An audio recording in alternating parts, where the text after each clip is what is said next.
मला मान्य आहे बरं का, तुम्ही सर्वजण काय म्हणता की दादा तिच्या घरच्यांशी बोल, हां म्हणजे तिच्या आईवडिलांशी बोल. आता मला सांगा, त्यांनी मी बोलतोय ते ऐकायला पण तयार व्हायला असं हवं की नाही.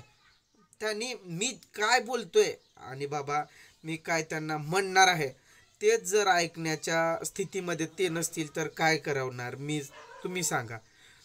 हां कसं आणि खूप जणांनी कमेंट केली की दादा की तिच्या मनात आहे यायचं, वहिनीच्या मनात आहे.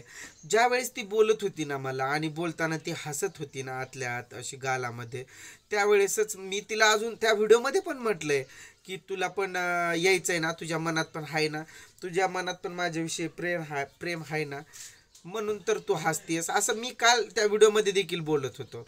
पण त्यांनी आता ती काय बोलली की तुम्ही त्या व्हिडिओत पण म्हटलंय तिनं, आणि ज्या वेळेस व्हिडिओ मी स्टॉप केलाय त्याच्या नंतर देखील तिनं काय म्हटलं की तुम्ही त्यांच्याशी बोला मग मी येईल असं.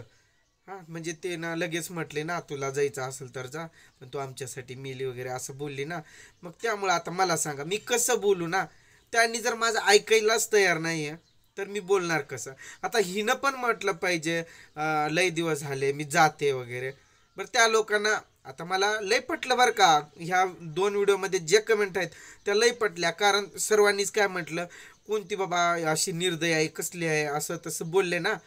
मला पटलं ते, कारण त्यांनी काय करायला हवं, मी सुरुवातीला पण म्हटलं होतं खूप दिवसापूर्वी तसा एक व्हिडिओ होता ना, आज पण तेच म्हणतोय की त्या लोकांनी तिची समजूत काढायला हवी होती. हा ठीक आहे रागात आली झाले भांडणं, 4-8 दिवस राहू द्या ना तुम्ही, आणि मग नंतर समजावून बाई शेवटी तुझं तेच घर तुझंच आहे असं जर त्यांनी म्हटलं असतं तर आतापर्यंत आम्ही असं दूर दूर एकमेकांपासून वेगळं राहिलोच नसतो. त्यांनी फक्त ते बोलायला हवं ना तिला की तू जा. मग मला सांगा ही पण काहीतरी तिथं बाबा ह्यांनी कामाला वगैरे जात असतील, ही त्यांना आपलं करायला वगैरे देत असेल स्वयंपाक पाणी म्हणा, किंवा घरातले काही कामं करत असेल पाठीमागून, मग त्यामुळं ते लोक पण तिला जा म्हणायला तयार नाही, असा मेन प्रॉब्लेम आहे. ॲक्च्युली कसं आहे माहिती आहे का, मी त्या लोकांना पहिल्यापासूनच आवडत नाही, पहिल्यापासूनच, कारण माझं आणि त्यांचं कॉन्टॅक्ट नसतोय. आणि ती माझ्याजवळ असली की ती कधीच तिकडं पळत नसते. आता तुम्ही किती तर माझे व्हिडिओ बघता कितीतरी दिवसापासून, आम्ही दोघं तुम्हाला इथंच दिसणार कायम, किंवा आमची लेकरं तरी दिसतात ना सोबत. ती जास्त काही तिला मी पहिलं घेत नव्हतं पण व्हिडिओमध्ये. आणि हो तुम्हाला सांगतो व्हिडिओमध्ये यायला तिला पण आवडते, फक्त ती व्हिडिओमध्ये येत असायची परंतु फक्त ती बोलत नसायची. कारण कसं आहे माहिती आहे का की आमची जी काही बोलीभाषा आहे बाबा, बोलण्याची घरातली आपली जी काही भाषा आहे ते आहे बंजारा भाषा. हां आणि तिचं पण कमीच शिक्षण, कारण तुम्हाला तर माहीतच आहे की आमचं लग्न कमी वयात झालं तर ती पण 5वी 6वी शाळा शिकत होती. हां मग त्यामुळं तिला मराठीचं एवढं म्हणजे नॉलेज नाही आहे. येतं मराठी, येत नाही असं नाही, पण ते सतत वापर करत नसते. आता काल पण व्हिडिओमध्ये ती बंजारामध्येच बोलत होती का नाही. मग तिचं काय कधीच व्हिडिओसाठी प्रॉब्लेम नव्हता, तो तुमचा गैरसमज आहे की मी जो काही व्हिडिओ बनवत. आणि हो मला खूप जणाला हे सांगायचं आहे, खूप जण काय म्हणतात हा काय कामधंदा करत नाही फक्त व्हिडिओज बनवत बसतोय, व्हिडिओवरतीच कमाई करत बसतोय, असं खूप जणांचा गैरसमज आहे तो. तर तुमचा तो गैरसमज मी आज दूर करतोय. तुम्ही माझे जुने व्हिडिओ बघा बरं, त्यामध्ये तुम्हाला माझा प्रत्येक व्हिडिओ, माझे ते काही शॉर्ट असो लॉंग असो, तुम्हाला काम करतानाच दिसणार. तुम्हाला आम्ही कामात असलेलेच दिसणार. कधी ज्वारी तरी काढतोय, कधी सोयाबीन तरी काढतोय, कधी म्हणा ऊस तोडतोय, कधी म्हणा मिस्त्रीच्या म्हणजे गवंडीच्या हाताखाली कामाला गेलेलो आहे तसे आहेत व्हिडिओ. हां कधी म्हणा गवत काढायला गेलेलो आहे ते आहेत व्हिडिओ. आम्ही आमचं हातावरचं पोट आहे माहिती आहे का, आम्हाला करून खाल्ल्याशिवाय मार्ग नसतोय, त्यामुळं आमचं हातावरचं पोट आहे आणि आम्ही कंटिन्यू कामात जात असतो ताईंनो आणि दादांनो. तुम्हाला हा मेन माझा, मी खूप दिवसापासून तो पॉईंट बघतोय बरं का, म्हणजे त्या विषयावरती कमेंट असतात की कामधंदो नको आहे यांना, फक्त व्हिडिओज काढत बसतोय. असा तुमचा गैरसमज आहे. तुम्ही माझे व्हिडिओ बघा, ते व्हिडिओ तुम्ही आता आता बघताय. कधी जेव्हा आमच्या दोघांची भांडणं झाले, ती वेगळी गेली म्हणजे आम्हाला सोडून, ती वेगळी मी वेगळा, आणि लेकरं माझ्याकडं होते त्यावेळेस पासून तुम्ही व्हिडिओ बघताय. काही जण तर आत्ताच बघतात, ज्यावेळेस लेकरं सोडून आलो त्याच्यानंतर बघतात.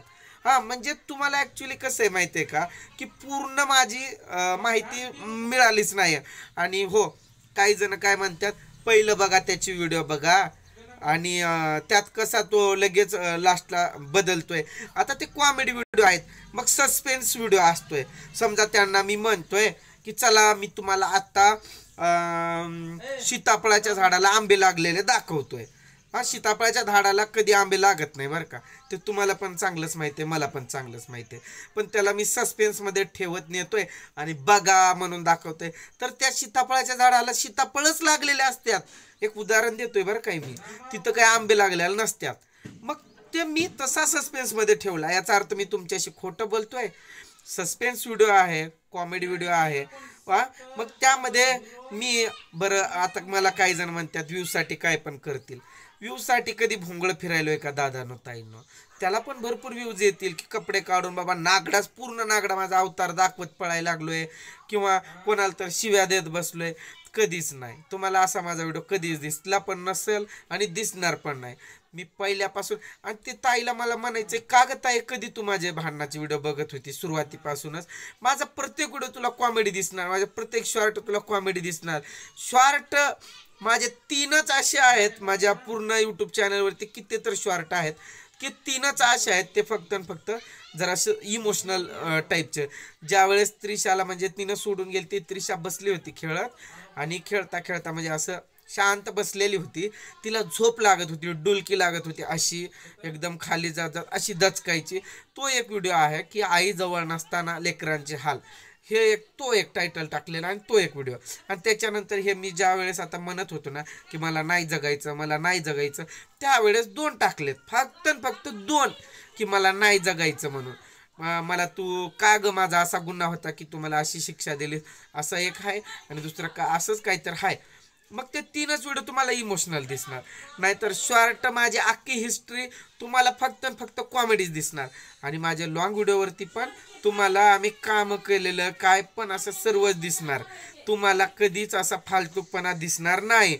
आणि मला सांगायचं आहे की यूट्यूबवरतीच, आता पहिलं यूट्यूब चालू नव्हतं तर आम्ही काय खात पेत, मला फक्त एवढंच म्हणायचं आहे की बाबा सर्व आमचं उदरनिर्वाह यूट्यूबवरतीच नाही होत दादांनो ताईंनो. आणि आता मी कामाला जात नाही, याचा अर्थ असा की मी सोयाबीनचा सीझन केला होता, हां तेवढाच केला. मग त्याच्यानंतर आता 3 नसल्यामुळं मी काय पुन्हा कामाचं काही जास्त लोड घेतलं नाही. करायचं तरी कोणासाठी म्हणून असा विचार करू की मी काही लोड घेतलाच नाही, म्हणजे असा फ्री राहिलो मी. आणि आता मला सांगा, तिला मी काय काल बळजबरीनं आणायचं होतं का? आणणारच नाही ना, बळजबरी आणून काय उपयोग आहे. त्यामुळे मी माझं परत आलोय. आता जे होईल माझ्या नशिबात, जे लिहिलं गेलंय ते काय व्हायचं ते होईल, बस.